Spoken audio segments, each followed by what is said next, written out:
สบายดีทุกคนมื้อนี้มีโอกาสได้มาเลาะสวนผักบงเนาะทุกคนโอ้ยเป็นอย่างที่งามแฮงทุกคนมาเห็นแล้วโอ้ยเป็นแต่สะอ่อนแฮงทุกคนเห็นบ่นี่แมนเบิดเลยได้เห็นเขียวๆที่ถ่ายไปนะทุกคนจะเป็นสวนผักบงเนาะเป็นผักบงยืดน้ำผักบงน้ำนะทุกคนนี่บ่ยอดอ่อนๆเลยได้คือโอ้ยเป็นแต่สะอ่อนแฮงนะทุกคนเห็นบ่นี่ยอดนี้เป็นยอดแรกเลยได้นี่ที่ลงมาตัด งามงามยอดอ่อนๆเลยมื้อนี้มีโอกาสเนาะมีโอกาสก็เลยลงมาถ่ายวิดีโอให้พี่น้องเบิ่งนำกันเนาะเห็นบ่ทุกคนเป็นตาสะอ่อนแบบโอ้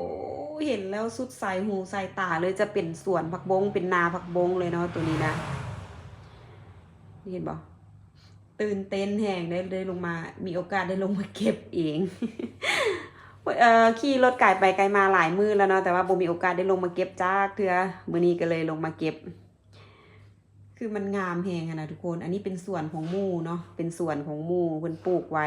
อยู่ทางเข้ามาสวนเฮานี่แหละทุกคนว่าสิแว่หลายมื้อแล้วก็บ่ได้แว่จักเทื่อมื้อนี้คิดจะกินคั่วผักบงแน่อยากกินนั่นผัดผักบงอ่อนๆกรอบๆมานะทุกคนก็เลยลงมาแว่หาเพิ่นก็บอกว่าโอ้ลงไปเก็บเอาโลดเพิ่นว่าอยากได้เก็บเอาโลดเพิ่นว่าเลือกเอาโลดมักยอดใดเพิ่นว่า ก็เลยลงมาเก็บเอาเองเลย แต่เพิ่นก็ได้ขายดีนะทุกคนสวนเพิ่นนะเพิ่นก็เก็บส่งลูกค้าทุกมื้อเนาะอันนี้ก็แม่นนั่นลูกค้ามาซื้อน้ำเพิ่นจนฮอดสวนเพิ่นเลยได้นี่อันนี้ก็จะเป็นน้องที่เพิ่นเก็บเนาะเพิ่นเก็บเพิ่นกำลังเก็บส่งลูกค้าเพิ่นจะเอาไปส่ง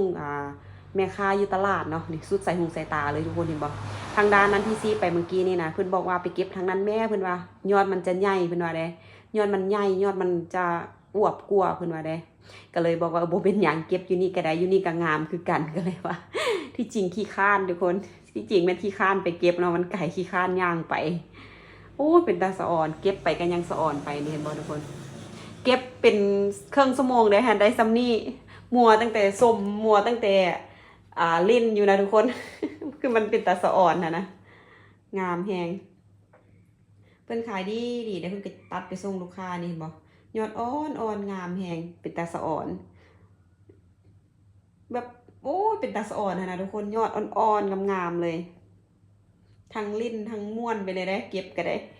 เก็บบักโดนๆได้น้อยเดียวเป็นตาสะอ่อนทั้งลิ้นทั้งม้วนไปนำเลยได้ทุกคนนี่